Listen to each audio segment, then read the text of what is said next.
Controversies and allegations in the presidency of Ferdinand Marcos Jr. As of October 2023, there have been various discussions and controversies surrounding the presidency of Ferdinand Marcos Jr. in the Philippines, particularly regarding accusations of corruption.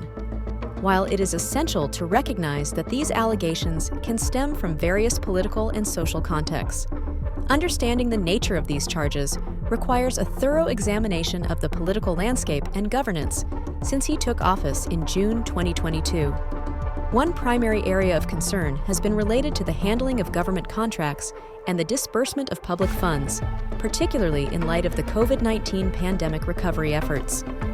Critics have raised alarms about the government's procurement processes and whether they have been conducted with sufficient transparency and accountability. Allegations include favoritism in awarding contracts to certain businesses and a lack of clear justification for financial decisions that involve substantial public resources. Additionally, there have been reports regarding several key appointments made by Marcos Jr. to critical government positions, which some observers have viewed as nepotism or cronyism. These appointments have led to questions regarding the qualifications and integrity of the officials involved. Critics argue that such appointments could exacerbate issues of corruption within the government, especially if they prioritize personal connections over merit-based selections. Another aspect that has drawn scrutiny is the state of governance in relation to the implementation of infrastructure projects under the Build, Build, Build program initiated by the previous administration and continued under Marcos Jr. Supporters laud these projects as vital for economic recovery, but detractors caution against the potential for overpricing, lack of oversight, and inadequate bidding processes, suggesting these could contribute to corrupt practices. Supporters laud these projects as vital for economic recovery, but detractors caution against the potential for overpricing, lack of oversight, and inadequate bidding processes, suggesting these could contribute to corrupt practices. Furthermore, the social media landscape has been rife with accusations and conspiracy theories related to the Marcos family's historical context. The legacy of the late Ferdinand Marcos Sr., who was ousted in 1986 for corruption and human rights abuses, casts a long shadow. Although many of the present allegations against Marcos Jr. may not be directly linked to criminal activities or specific instances of corruption, the association with historical injustices leads to a broad tension in public discourse and significant skepticism regarding the motives and governance of his administration. Moreover, anti-corruption bodies and civil society organizations have maintained a vigilant stance, conducting their investigations and advocating for transparency and accountability in government dealings. Calls for a more robust and independent evaluation of the government's transactions and policies emphasize the necessity for a system that discourages corruption and promotes ethical governance.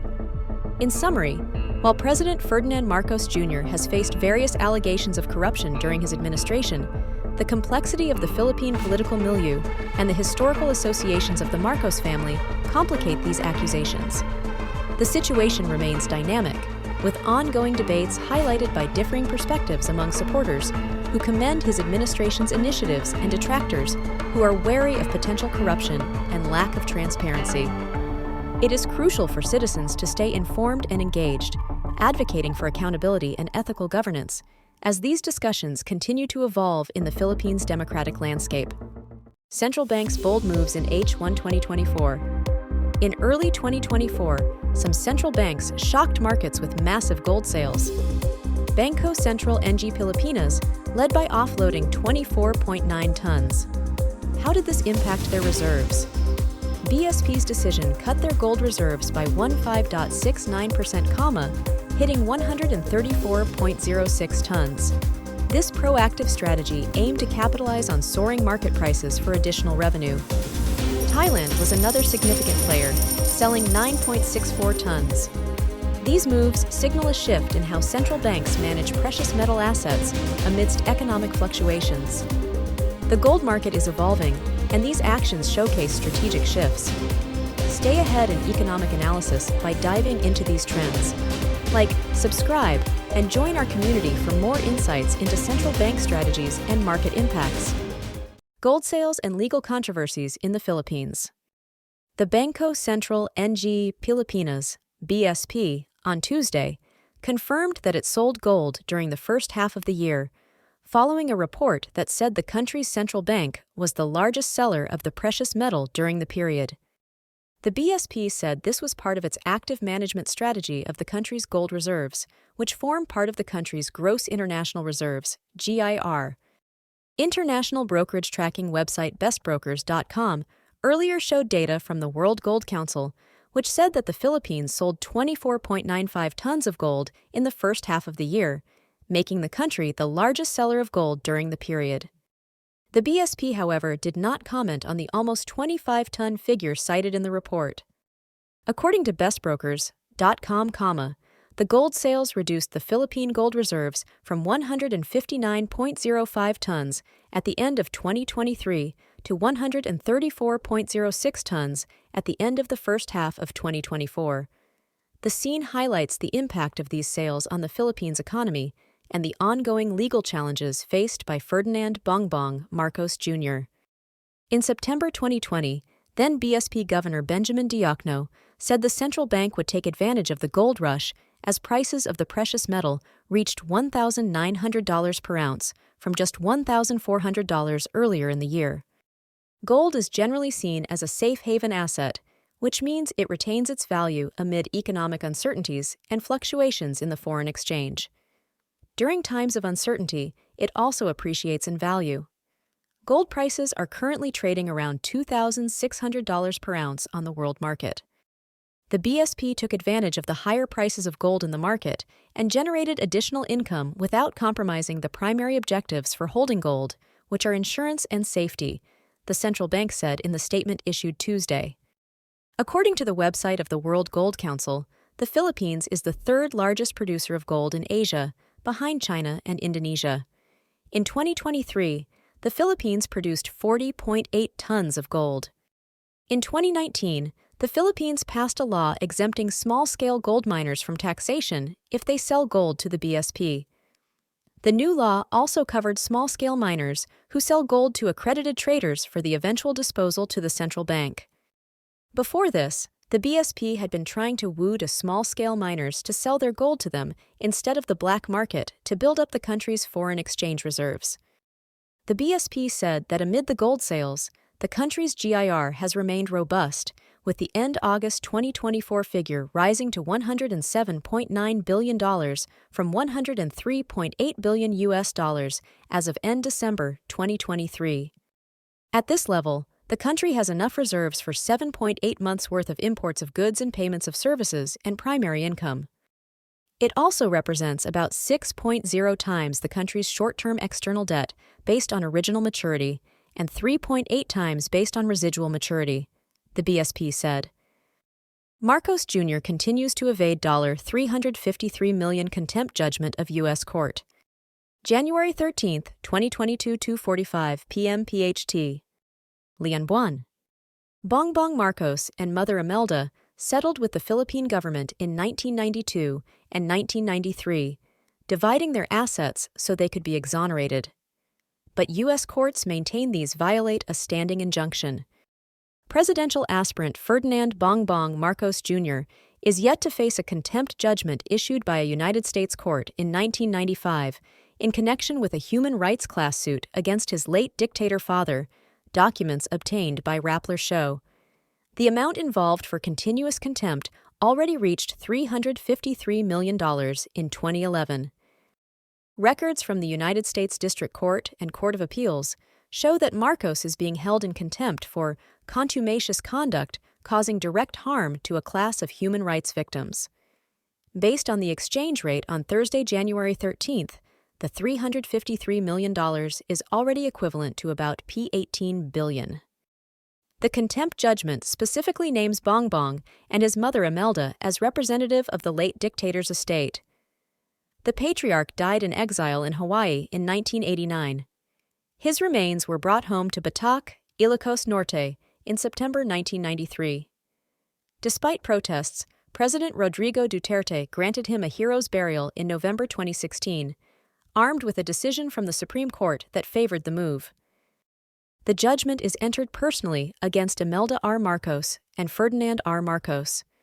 Since they served as executors of the estate of Ferdinand E. Marcos, and their contemptuous acts were on behalf of the estate is in privity with them and subject to the judgment herein. Judge Manuel Real of the District Court of Hawaii said, in the judgment dated January 25, 2011. Marcos Jr. is running for president in May 2022. At least $125 billion of his father's estate is still under litigation as part of protracted efforts to recover the Marcoses' ill-gotten funds and distribute them to Filipinos. The presidential aspirant continues to deny any wrongdoing by his father.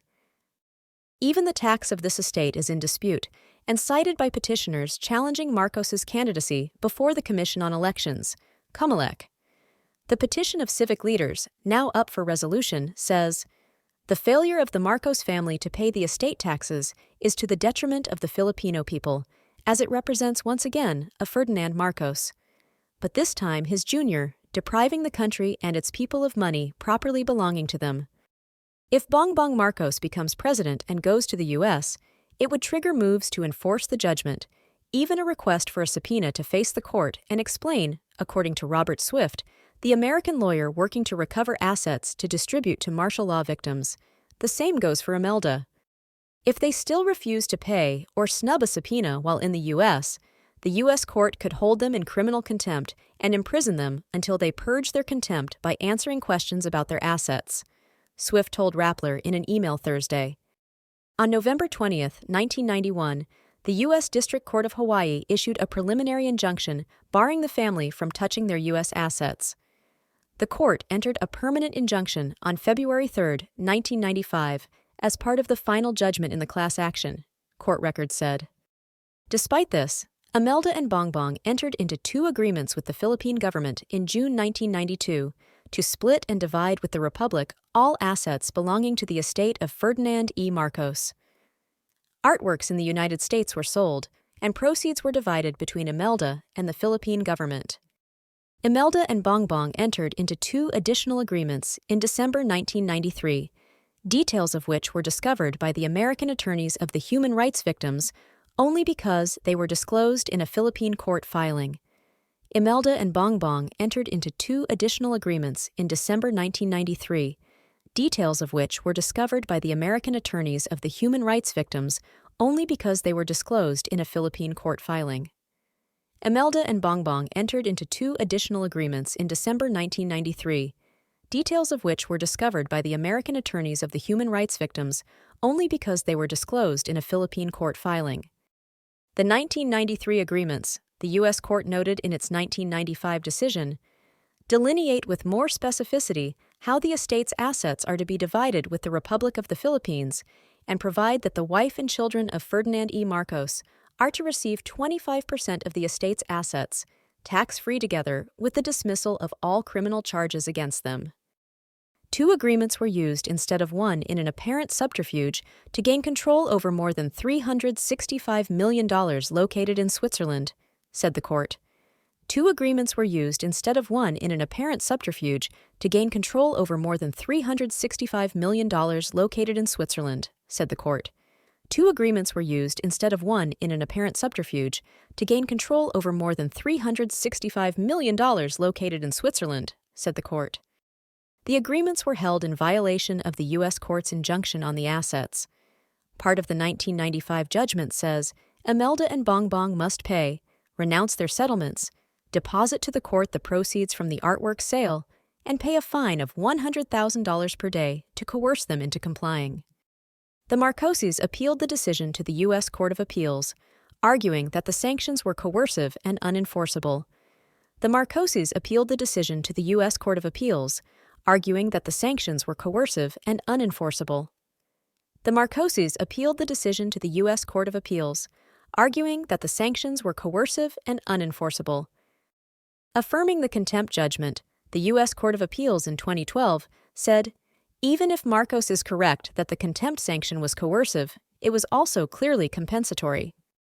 Additionally, the district court explained that the $100,000 per day amount was necessary and appropriate because Marcos's contumacious conduct was causing direct harm to Hilao, including $55,000 per day from lost interest and additional losses due to Marcos's dilatory tactics, said the U.S. Court of Appeals when it ruled in 2012 that the contempt judgment was properly enforceable.